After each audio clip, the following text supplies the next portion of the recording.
हार्दिक स्वागत करता हूं।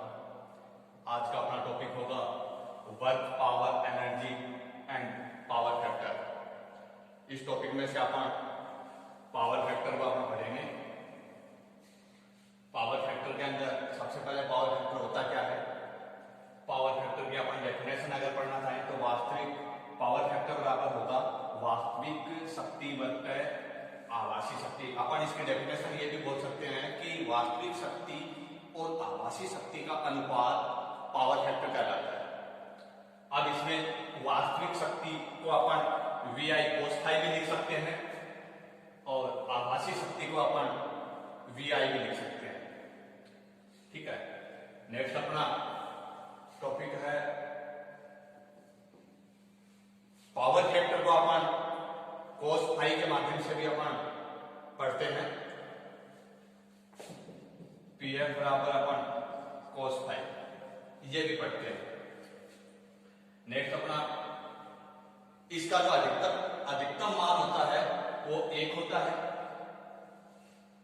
ये जो मैं आपको कुछ क्वेश्चन बता रहा हूं जो अपने कंपटीशन एग्जाम और अपने मेन एग्जाम के रूप से इंपॉर्टेंट है। शक्ति गुण का मान, शक्ति गुण का मान क्या होता है, ये जो 3 क्वेश्चन है ये इंपॉर्टेंट क्वेश्चन है। देखो एग्जाम में क्वेश्चन आते हैं कि जब Z बराबर R होगा, Z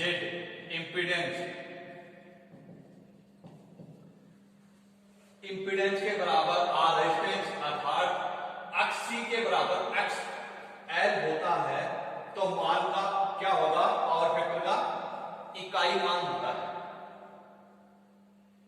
अगर जब XC बड़ा होता है XL से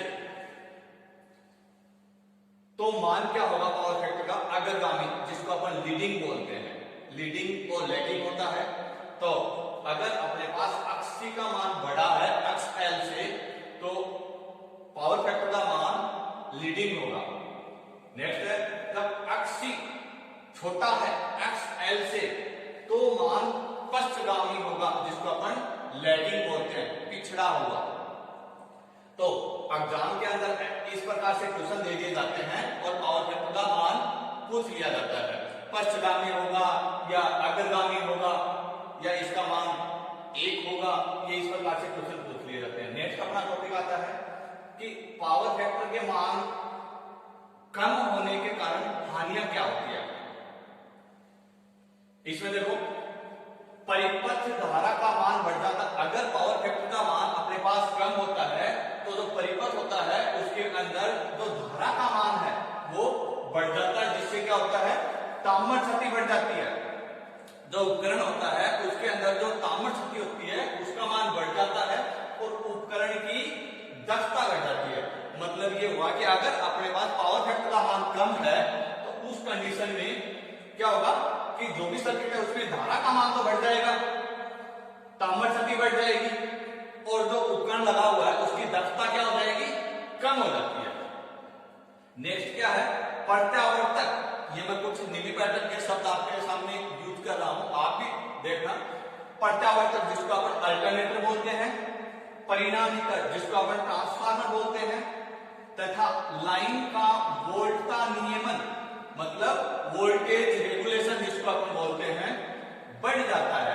मतलब अल्टरनेटर और ट्रांसफार्मर तथा लाइन का वोल्टता नियमन मतलब वोल्टेज रेगुलेशन का मान है वो बढ़ जाता है। कौन सी स्थिति में, पावर फैक्टर का मान कम होने की स्थिति में। नेक्स्ट है वास्तविक शक्ति की खपत। अब वास्तविक शक्ति क्या है, अभी अपन ने पढ़ा है VI cos phi। VI voltage current, cos phi power factor का गुणनफल ही क्या कहलाता है, वास्तविक शक्ति। अगर आपको कोई डेफिनेशन पूछता है कि वास्तविक शक्ति क्या है तो वोल्टेज करंट और पावर फैक्टर का गुणनफल ही क्या कहलाता है, वास्तविक शक्ति। आभासी शक्ति अगर आपको पूछता है तो वोल्टेज और करंट का गुणनफल क्या कहलाता है, आभासी शक्ति। अब नेक्स्ट है पावर फैक्टर कम होने की अपन ने हानियां पढ़ी है। अगर पावर फैक्टर कम है और उसको अपने को इंप्रूव करना है, उस कंडीशन में अपने को क्या करना चाहिए। पावर फैक्टर मान को बढ़ाने का तरीके कौन कौन से, अपन थ्योरेटिकली पढ़ते हैं कि लोड के समांतर क्रम में कैपेसिटर सर्जित करके, जो लोड लगा हुआ होता है उसके समांतर क्रम में अगर अपन कैपेसिटर सर्जित कर देते हैं तो जो पावर फैक्टर है उसका मान इंप्रूव हो जाता है। दूसरा point, over excited synchronous motor, जिसको नीली के अंदर क्या बोलते हैं, अति उत्तेजित समकालीन मोटर को लोड के समांतर क्रम में सर्जित करके, मतलब ओवर एक्साइटेड सिंक्रोनस मोटर को अपन लोड के समांतर क्रम में अगर सर्जित करते हैं तो अपना पावर फैक्टर का मान क्या हो जाता है, इंप्रूव हो जाता है। ये तो अपने कुछ क्वेश्चन थे। अब पॉइंट ये है कि अपन थ्योरेटिकली पढ़ते हैं कि कैपेसिटर को लोड के समांतर क्रम में संयोजित करते हैं तो पावर फैक्टर इंप्रूव हो जाता है। ओवर एक्साइटेड सिंक्रोनस मोटर अगर लोड के समांतर क्रम में संयोजित करते हैं तो उसको पावर फैक्टर क्या हो जाता है, इंप्रूव हो जाता है। लेकिन प्रैक्टिकली कैसे इसको संयोजित किया जाता है ये मैं आपको बता रहा हूं।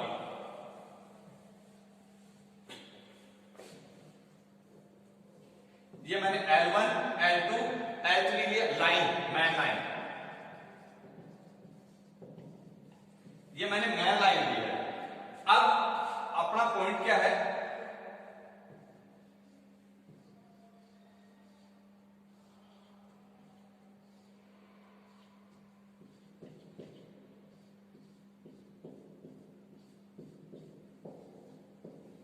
ये मैंने ICTP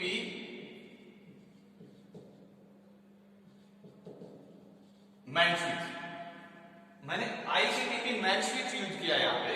सबसे पहले अपने पास 3 फेज की लाइन आई, 3 फेज सप्लाई। इसके बाद अपन ने क्या किया, ICTP मैन स्विच। अगर अपने को न्यूट्रल दिखाना है तो यहां पे न्यूट्रल दिखा सकते हैं। अपना पॉइंट था कि कैपेसिटर को लोड के समांतर क्रम में संयोजित करना है। अब ICTP के बाद RYB, मेरे पास ये सप्लाई है 3 फेज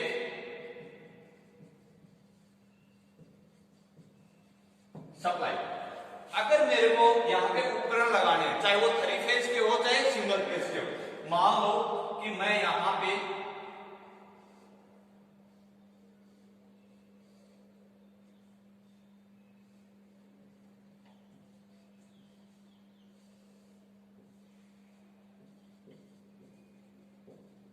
थ्री फेज मोटर संयोजित की है।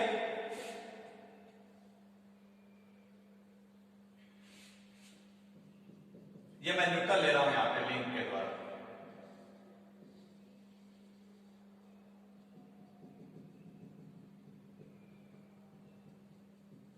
ये न्यूट्रल लिया मैंने।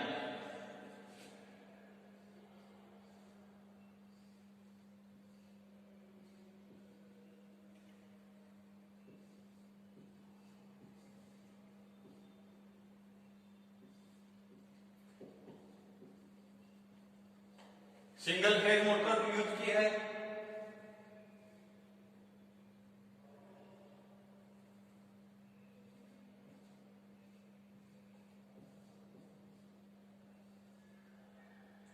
ये मैंने 1 वे स्विच यूज किया है। ये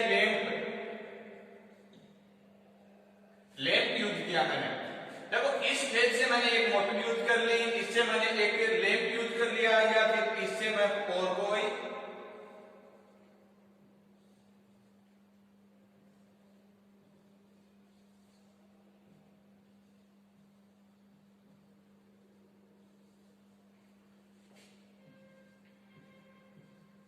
इस प्रकार से। देखो ये मैंने 3 फेज के ऊपर लोड संयोजित किया। अगर मेरे को कैपेसिटर संयोजित करना है तो मैंने क्या बोला था कि लोड के समांतर क्रम में कैपेसिटर संयोजित करना है। अब देखो कैपेसिटर कैसे होते हैं, एक बार मैं इसको रख कर रहा हूं।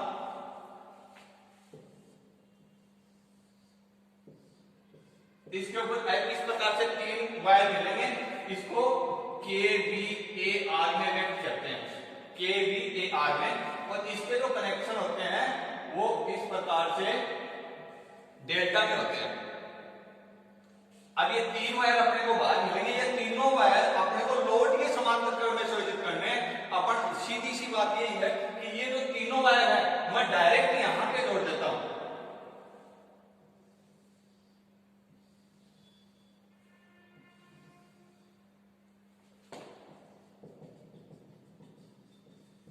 कैपेसिटर संयोजित कर दिया मैंने, लेकिन ये कंडीशन कौन सी है? ये कंडीशन ये है कि मैनुअल कंडीशन मानेंगे अपन इसको, लेकिन अब इसके अंदर अपन ने स्विच नहीं लगाया, 3 फेज का कोई स्विच नहीं लगाया, मतलब जब तक लोड चालू रहेगा कैपेसिटर अपना ऑन रहेगा।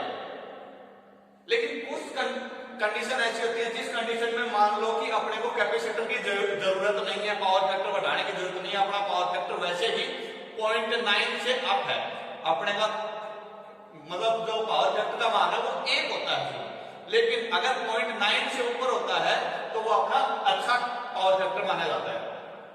मान लो 0.9 से ऊपर चल रहा, अपने को इसकी जरूरत नहीं है, तो उस कंडीशन में कैसे करेंगे? तो इसलिए इसको पहले अपन क्या लगाएंगे, इसको स्विच के साथ लगाएंगे, चाहे अपन यहाँ पे आईसीटीपी स्विच के साथ लगा सकते हैं इसको,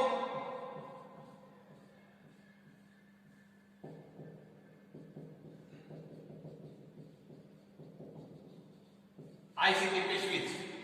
अब क्या होगा कि अपने को जरूरत है तब आईसीटीपी को ऑन करेंगे, अगर जरूरत नहीं है तो उसको ऑफ कर देंगे। इस कंडीशन में कैपेसिटर अपन संयोजित करते हैं। अब ये तो रही मैनुअल कैपेसिटर की बात। अगर अपने को ऑटोमेटिक करना है वो नेक्स्ट है। इसके से पहले अपन दूसरा पॉइंट ये पढ़ते हैं कि ओवर एक्साइटेड सिंक्रोनस मोटर अगर अपने को यूज करनी है तो ये कैपेसिटर हटा करके इसकी जगह अपने को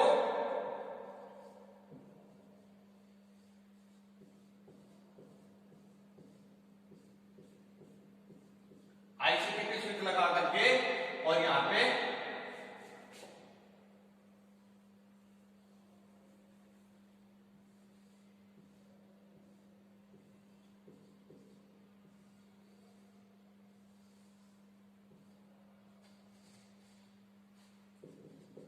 सिंक्रोनस मोटर संयोजित करते हैं, मतलब इसके साथ ही अपन क्या लगा देंगे, सिंक्रोनस मोटर। अब वही कंडीशन है, अगर इसको आईसीटीपी के साथ लगाएंगे तो अपने को जरूरत है तो ऑन कर देंगे, और अगर अपने को जरूरत नहीं है पावर फैक्टर बढ़ाने की तो इसको ऑफ रखेंगे अपन।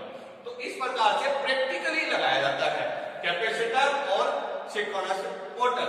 नेक्स्ट अपनी बात है, अपना आता है APFC panel. APFC automatic power factor capacitor panel.